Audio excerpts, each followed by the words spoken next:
Tout de suite, rebondissement, messieurs, dans notre feuilleton pour le podium. L'objectif plus important de la saison, c'est garder cette 12e place. Succès 3-1 de Guingamp face à Monaco. On va perdre l'avantage de 6 points. La tête de Thauvin et le but marseillais. De par la saison collective que l'OM fait, les supporters sont vraiment contents, les supporters sont derrière nous. Constance Mitroglou. Pour l'instant, ce qui est important, c'est de se focaliser sur le duel avec Marseille. Fekir, la petite balle piquée, c'est au fond. Quel festival de Fekir. Festival et opération goal average officiellement lancé au Vélodrome. 5-2, Lyon fait la très belle opération. Marseille qui recolle au classement, qui retrouve Lyon à égalité à la 3e place. Il sera grand temps de penser à aller chercher une éventuelle 2e place si la possibilité se présente. Voilà, le feuilleton du podium. Dugas, tu évoqueras un joueur marseillais en particulier dans quelques secondes, mais d'abord, voilà, l'enseignement sportif du week-end, c'est ça. Monaco qui perd à Guingamp 3-1, pendant que Lyon s'impose à Dijon 5-2 et Marseille face à Lille 5-1. Du coup, un seul point d'écart désormais. Monaco toujours 2e, un point d'avance sur le duo Lyon-Marseille. Selon vous, messieurs, avant de parler donc de ton Marseillais, Dugas, Monaco qui reste sur 2 défaites de suite, après le 7-1 notamment face au PSG. Est-ce que vous voyez une vraie défaillance pour les Monégasques? Est-ce que cette baisse de forme va permettre à Lyon et Marseille de monter sur le podium? On vous attend bien sûr au 32-16 et sur le hashtag RMC Live. Tu prends 10 buts en 2 matchs, forcément. Mais ce match du PSG leur a fait certainement beaucoup de mal. Ils étaient totalement absents. Ils n'ont pas le droit de rendre la copie qu'ils ont rendue face au Paris Saint-Germain. C'est les tenants du titre. Un peu de fierté. Et c'est là qu'on peut être inquiet pour les Monégasques. C'est qu'on a l'impression que ce mental, cette fierté de champion que l'on doit avoir, les champions, ils n'ont pas été par hasard, mais ils l'ont un petit peu perdu. Et je parle souvent de la dynamique, et la dynamique est capitale, surtout dans un sprint final. Et cette dynamique, elle est largement en faveur, effectivement, des Marseillais et des Lyonnais qui vont gagner à Dijon. C'est pas si facile que ça, quand même. Donc voilà, oui, on a l'impression qu'ils ont totalement perdu le fil. Est-ce que Jardim sera capable de remobiliser tout le monde? Écoute, j'en suis pas persuadé. Quand je vois la copie rendue par les Monégasques à Guingamp, la composition d'équipe également, beaucoup de joueurs absents, je les vois en difficulté et ils vont peut-être se faire emporter par la tornade marseillaise et la tornade lyonnaise. Et ça serait, alors là par contre pour le coup, je crois qu'il y a quelques semaines on avait un débat ici sur le fait que Monaco, est-ce une saison réussie ou pas s'ils finissent 2e, s'ils finissent 4e avec ce qu'ils ont fait en Coupe d'Europe, ça serait une saison assez catastrophique et ça serait une énorme remise en question qu'il faudrait avoir du côté des dirigeants et du staff monégasque et peut-être même des joueurs. Vous voulez le calendrier pour ces 3 équipes? Donc Monaco reçoit Amiens, va à Caen, reçoit Saint-Etienne, va à Troyes. Ouais, okay. Ça devrait faire. C'est abordable. Ça paraît être favorable. Exactement. Lyon va à Nantes, reçoit Troyes, va à Strasbourg, reçoit Nice. Que des équipes qui ont de l'enjeu, encore dans le championnat. Marseille va à Angers, reçoit Nice, va à Guingamp, reçoit Amiens. Voilà, donc ils sont assez similaires les parcours quand même. Je trouve c'est quand même beaucoup. Ça me paraît plus facile du côté de Monaco. Oui. Ils ont pas Nice. Les deux ont Nice. Ils ont pas Nice. Amiens, bon, ils sont sauvés pratiquement. Donc voilà, on peut dire que ça va jouer un peu plus tranquille. Aller jouer à Angers, c'est pas non plus pour Marseille. Facile pour Marseille. Ouais. Mais Angers joue rien. Sauvé aussi. Ils jouent rien ou pas grand chose. Donc. Mais moi je suis quand même super déçu, surtout pour Monsieur Jardim, parce que je pense qu'il fait un gros travail et là il a été lâché par ses joueurs qui sont en vacances quoi. Ils sont partis en vacances les mecs là. C'est un peu tôt quand même, non? Il commence à faire beau à Monaco, il doit y avoir des bonnes soirées, mais là, c'est quand même assez catastrophique quoi, de voir. Et comme tu le dis, c'est vrai que ça continue comme ça, et je pense que ça va continuer comme ça. Ils vont finir 4e parce que Lyon ils sont lancés. Alors Lyon un petit peu de chance pour moi. Je pense que Raphaël doit être expulsé. Il y a un penalty à 3-2 pour Dijon. Enfin, penalty pour Dijon alors qu'ils sont à 2-3. Je trouve que c'est pas cher payé ce qu'ils ont eu les Lyonnais, et que bravo à eux. Ils ont réussi après à finir le match et bravo. Mais Marseille est lancé comme une flèche. Il y a la différence. Tu parlais du 7-1 de Monaco contre Paris. Rappelons-nous que Marseille fait 2 matchs d'affilée contre Paris et humilié 2 fois 3-0. Eh ben ils réagissent après. Ils ont un match un peu difficile et après ils réagissent. Et il faut voir la saison qu'ils font et ils sont toujours là. Donc c'est vraiment une question de mental cette année où on s'aperçoit qu'il y a des défaillances plutôt que des réactions. C'est 2 matchs assez identiques que font les Monégasques face à Paris et face à Guingamp. C'est où ils sont passifs, où ils sont loin du marquage. Mais ils en ont plus rien à foutre. Ils ont pas d'agressivité. Ils ont pas l'essentiel de ce qu'il faut pour un match de football. Donc c'est ça qui paraît plutôt inquiétant. Est-ce que Jardim va trouver les mots? Écoute, ça me paraît compliqué quand même.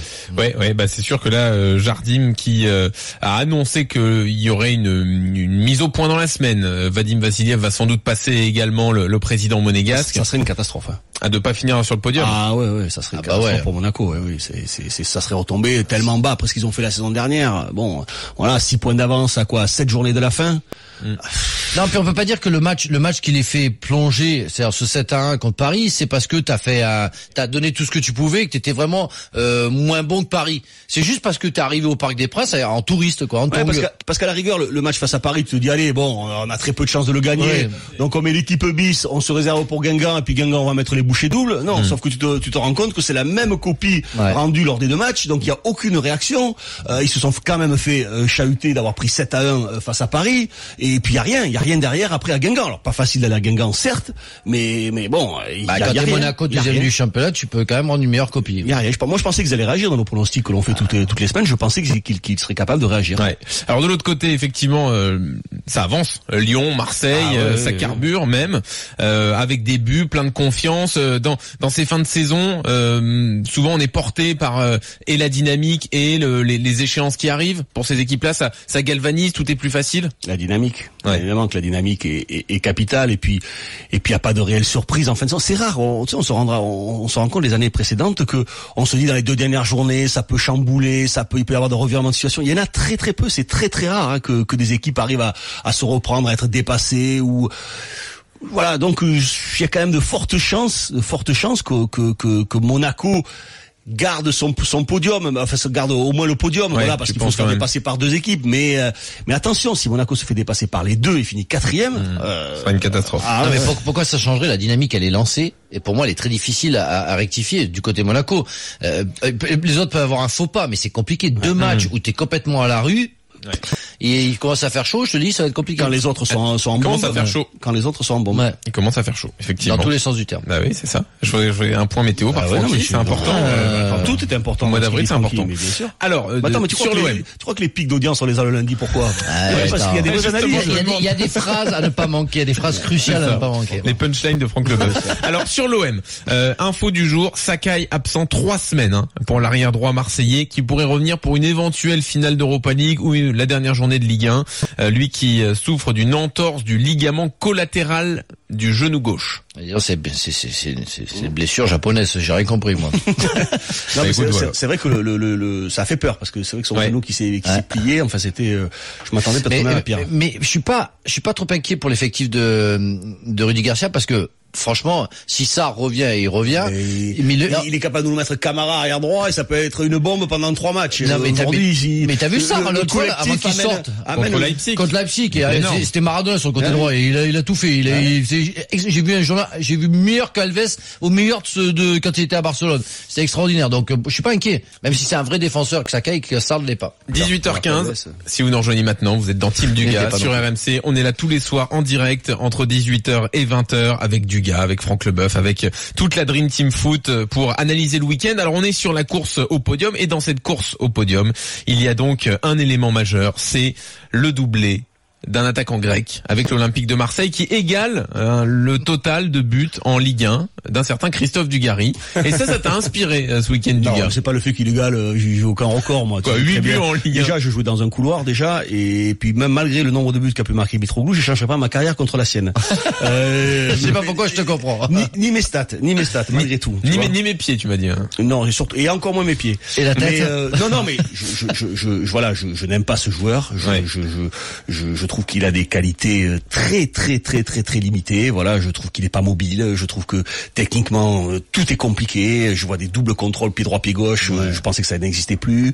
Je le vois pas piquer au premier poteau. Je le vois pas faire appel contre appel et malgré tout le ballon lui tombe sur la tête et il arrive. Il a malgré tout une présence. Certes que je n'avais pas le 10e de cette qualité-là. Moi, ça m'a certainement manqué tout au long de ma carrière. Mais après, à la télé, ils ont rappelé ces statistiques et ces stats, elles sont là. Ouais. Voilà. Alors, je me dis, ce garçon a gagné mon respect. Voilà, c'est déjà beaucoup. Après, je pense qu'on est très très loin du niveau d'un joueur qui doit valoir là, je crois que c'est 18 millions ils l'ont payé. Ouais, c'est ça. Voilà, et encore ils ont quoi, 50% du joueur. Oui, c'est ça. Voilà, donc j'ose imaginer que dans l'OM Champions Project, on aura beaucoup mieux que ça, parce que je pense qu'on est très très loin avec un attaquant comme ça de l'OM Champions Project. Voilà, mais malgré tout, écoute, il a réussi à retrouver un peu d'oxygène, il a réussi à se rendre utile à son équipe, donc c'est déjà beaucoup, c'est déjà très bien pour lui, parce que moi les qualités qu'il démontre depuis le début de la saison, je le voyais même incapable de marquer des buts. Alors bien évidemment, j'ai bien vu qu'il en a marqué à Benfica, mais je comprends maintenant comment il en a marqué, avec cette présence et avec des joueurs qui attaquent beaucoup, et c'est beaucoup le football portugais où ça attaque énormément, il y a beaucoup de joueurs offensifs, et lui de par sa présence met des ballons qui traînent un petit peu comme ça et arrive à les marquer. Donc écoute, bien à lui. J'ose espérer quand même que du côté de l'OM, on va pas s'arrêter à ces stats-là, et qu'on va prendre quelqu'un de mieux, de meilleur et de bien plus fin dans le jeu, parce que tu veux pas quand même jouer de manière assez systématique avec un joueur aussi transparent dans le jeu, parce que voilà, je l'observe forcément avec un œil différent des autres, et dans le jeu, que c'est compliqué, ça a pas de vitesse, tout est compliqué. Alors ça va pour marquer contre Lille, ça va pour marquer en Coupe de France, ça va. C'est pour ça que cet hommage, je le rends, parce que cet hommage, c'est pas un hommage, ce respect, je lui donne parce qu'il le mérite. Mais à un moment ou un autre, chaque fois face à des petites équipes, c'est attention à pas croire non plus qu'on est arrivé avec un grand joueur qui est en train de se découvrir. Mais au moins il est quand même moins catastrophique qu'en début de saison, et autant c'était vraiment un ralentisseur pour le jeu de l'équipe avant, autant là tu te dis bon, c'est pas un poids non plus quoi. Il peut rendre des services parfois dans le jeu, bagarrer un peu avec la défense. Mais il faut se poser la question pourquoi ça arrive ça aussi. Par contre je comprends toujours pas, excuse-moi, je te laisse ça. Pourquoi lui joue et pas Germain? Parce que ce que fait lui, et Germain le fera aussi. Sincèrement, sauf que Germain est en méforme aussi. Ouais. Méforme, mais quand et au moins les Germain stats, méforme. Il marque plus. Mais il marque plus. Et Mitroglou, il a quoi en forme de quoi? Saluer ses stats. Mais non, mais Germain il a les mêmes. Germain il a les mêmes. Mais il joue pas, Germain. Il joue pas. Non mais faut regarder. Il a eu une période où il a joué quand même. Hein. Ouais, mais là il joue plus depuis un moment.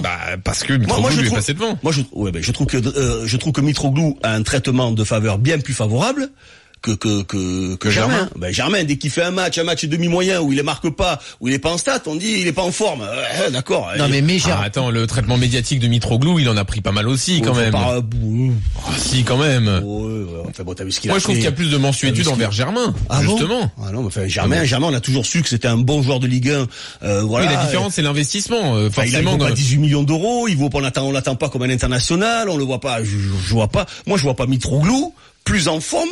Ou meilleur que Germain, parce qu'il a eu marqué 2 buts face à Lille. Et Germain les aurait marqués. Germain il a marqué aussi des buts très importants. Moi je suis complètement d'accord sur le point de vue critique de Dugas. Je trouve que il est très limité, que Germain ferait aussi bien que lui. Le seul truc qu'il a autour, c'est qu'il a des mecs qui sont en pleine bourre et qui lui filent les ballons qu'il faut. Le centre d'Amavi, mais c'est un caviar de chez caviar. Mais ce qui est incroyable, c'est qu'il ne fait Mitroglou, tu remarques. Il a fait pas un centimètre sur il fait pas un premier poteau, deuxième poteau. Un appel contre appel, jamais il va au premier poteau avec en sentant le truc, le ballon lui tombe dessus. Tant mieux, il saute, il met un bon coup de casque, il y a pas de problème. C'est ce que j'ai toujours pensé ce qu'on a nommé les grands avant-centres, parce qu'ils marquaient des buts, parce qu'on regardait les statistiques, parce qu'ils sont fournis de ballons. Est-ce que si t'as au moins 4-5 occasions et que que des caviars que sur le centre d'Amavi, si t'en manques un, tu vas le deuxième, tu vas pas le louper. Payet en ce moment, il est en feu, Thauvin, il est en feu, Amavi et Sarr, ils font des centres, à chaque fois il y a but. Enfin, quand t'es avant-centre, c'est un régal. Là, t'es content. Si c'est plus compliqué comme ça l'était au début. Aller dans l'OM Champions Project de rejouer la Ligue des Champions s'il la rejoue avec Mitroglou avant-centre. Non, qui a l'air d'être un super garçon, mais franchement. T'as une connerie à dire, je te rigoler là. Non, il y a un message de Guy Bolt sur le hashtag RMC Live qui me fait rire. Il me dit pour le moment, c'est un bel hommage. Parce que c'est vrai que je vous casse un peu Mitroglou, mais c'est pas un hommage, hein. Non, mais c'est pas un hommage. Il a gagné mon respect. C'est un clin d'œil, voilà. Voilà, c'est un clin d'œil parce que malgré tout, voilà, il a ses stats. Mais il a mis le but du pied droit, il est pas facile. Quand c'est bien, il faut le dire, ouais. Le but du pied droit, déjà parce qu'il est gaucher, unique gaucher, comme on dit, aveugle du pied droit. Mais il le met, c'est pas mal. Mais c'est vrai que c'est pas suffisant. J'avoue franchement que je suis. T'es content quand t'es défenseur d'avoir un attaquant comme ça. Il les a ses stats, mais on s'attendait forcément à plus, à mieux, à plus. À se dire, il a signé 3 ans, c'est ça, ou 4 ans. Il a signé un moment. Donc te dire que ce garçon-là, avec ce qu'il a montré là, qui est, on va dire, correct. Il va falloir se le taper encore pendant 3 ans. Et il va falloir qu'il m'en marque des buts pour me faire changer d'avis quand même. Non mais c'est clair que c'est jusqu'en 2021 qu'il a signé. En même temps, c'est pas sa faute. On nous avait annoncé un grand attaquant à 40 millions ou 50 millions d'euros. Bon, bah écoute, on a eu Mitroglou, voilà.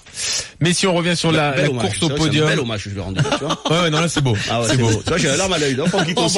Écoute, je suis quoi? Tout est mieux. Là on me dit, tu peux le lancer sur Muller aussi, vu comment il est chaud, le match de Red Bull aussi. Même pas Muller non plus. Muller, ça fait quand même 10 ans qu'il est au haut niveau quand même. Oh mais Francky, tu mets des pièces dans le jukebox là. Non, j'avais envie. Non, Muller, on en reparlera pendant la Coupe du Monde. Je n'ai jamais dit que j'aimais pas Muller. J'ai dit que Muller, j'ai sorti l'expression. Pour moi, il a les pieds carrés. Voilà, parce que je trouve que c'est un joueur qui. Mais ça empêche pas de mettre des buts. Il a une certaine maladresse. Mais encore une fois, techniquement, il est pas très adroit, mais c'est un buteur. Il a marqué, je sais pas combien de buts. Oui, mais il a marqué combien de buts avec qui? Avec le Bayern Munich, parce qu'il a combien de ballons? Ou en Coupe du Monde. Mais combien il a de ballons? Mais c'est toujours le même problème. Fous-le à Hanovre, je sais pas. Excuse-moi, l'équipe d'Hanovre, je la connais pas. Ça va être plus difficile pour lui. Par contre, pour moi, Muller a quand même un Mitroglou dans chaque orteil. Oui, moi aussi. Oui, quand même, oui. Quand même. Oui, on va pas te dire le contraire. Merci quand même. Sinon, autre message de coïncidence qui nous dit heureusement que Tim Dugan n'existait pas à l'époque de Brandao. Qu'est-ce qu'il aurait pris le pauvre à l'époque? J'étais sur. Et encore, je pense pas parce que il y aurait pas eu la même attente autour de Brandao. Non, parce qu'il se bagarre. Mais Brandao, je voyais une combativité chez Brandao où il se battait même avec les coudes. Il allait gratter des ballons que je vois même pas chez Mitroglou. Donc ils ont des qualités assez similaires, mais je dois te dire, moi aujourd'hui, je préfère Brandao. Ça m'étonne pas. Alors, pour une fois qu'on comprend le football sur la course au podium, c'est rare, disons. C'est sur Brandao. Je sais pas s'il faut pas flipper. C'est l'heure de la retraite. On a parlé de la défaillance de Monaco, de Marseille avec ce vibrant hommage pour Mitroglou. Place à Lyon tout de suite avec Nassim qui nous rejoint au 32-16 dans Team Dugas sur RMC. Salut Nassim. Bonjour messieurs. Bonsoir, comment allez-vous? Ça va bien? Très bien, merci. Parfait. Brandao, il a fait des contrôles du dos orientés avec des buts derrière que Dugan n'a jamais fait. C'est vrai, mais le problème c'est ce qu'il avait fait exprès. Ça c'est autre chose. Ah bon, d'accord. Bon Nassim, vous êtes lancé là? Ouais, tout à fait. Alors vous, peut-être que je suis passé à côté, je t'ai pas entendu dire que Lyon recevait sur 3 matchs sur 4 sur les c'est derniers exact, matchs. Il ne l'a pas précisé. Oui, c'est ça, c'est sûr. Ah oui, alors ça a dû m'échapper. C'est sûr et certain. Et voilà, donc ça déjà c'est un gros avantage sur les deux autres équipes. Monaco, enfin après normalement Monaco, il devrait rester premier. T'as pas le droit quand t'es Monaco de perdre la deuxième place. Mais après vu la dynamique, on peut espérer, on a un droit d'espérer. On m'aurait dit là qu'on allait revenir sur Monaco, j'aurais pas cru il y a 2 semaines, donc bon tant mieux. Et tu vois Lyon gagner tous leurs matchs d'ici la fin de saison? On m'aurait dit Monaco, on m'aurait dit Nice à l'extérieur, j'aurais dit peut-être pas. Mais là, enfin, je pense qu'il y a plus une défaillance de Marseille avant, parce que je pense que la répétition des matchs, ça risque d'être compliqué. Je pense qu'il va y avoir peut-être des autres blessures. Mais oui, je pense pas que Lyon fera plus de défaites ou de nuls que Marseille ou que Monaco. Moi, je peux poser une question, Nassim. Est-ce que sur la résultante, en fait, quand on voit le... non, mais coach Nassim, je suis en train de dire résultante. Non, mais pas du tout. Mais vas-y. J'attends la suite, moi. Non, mais quand on regarde l'enthousiasme crée une demi-finale d'Europa League à Marseille, est-ce que il serait pas préférable de finir 4e et de jouer en Europa League que de souffrir en Champions League et démarrer la saison très tôt en étant 3e? Oui, 3e c'est compliqué. Après, en espérant que l'Atlético batte Marseille en finale chez nous, on peut être directement qualifié. C'est vrai. Mais est-ce que faire des poules comme on l'a vu Marseille ces 3 dernières années en souffrance complète en Champions League, vaut mieux pas démarrer en Europa League et s'éclater et faire vibrer le Stade Vélodrome comme ça se passait contre le Leipzig? Je sais pas. Moi, avec les 70 millions d'euros que rapporte une C1, maintenant, j'ai envie de dire. Là, on parle si on est sur un autre débat. Mais bon. Mais oublie l'argent, Nassim. Faut vibrer un peu. Il a raison, Francky. Oui. Bon. Pour une fois, j'ai raison. Non, mais c'est vrai. Bonne soirée. C'est un vrai débat pour moi. C'est vraiment un débat. Est-ce qu'il vaut mieux faire une Champions League bidon ou se taper une Europa League où on s'éclate? Le mieux, c'est d'aller en Ligue des Champions, de prendre l'argent et si t'arrives pas à te qualifier, tu finis 3e et tu vas t'éclater en Europa League. Voilà. Ça aussi. Exactement. Merci Nassim.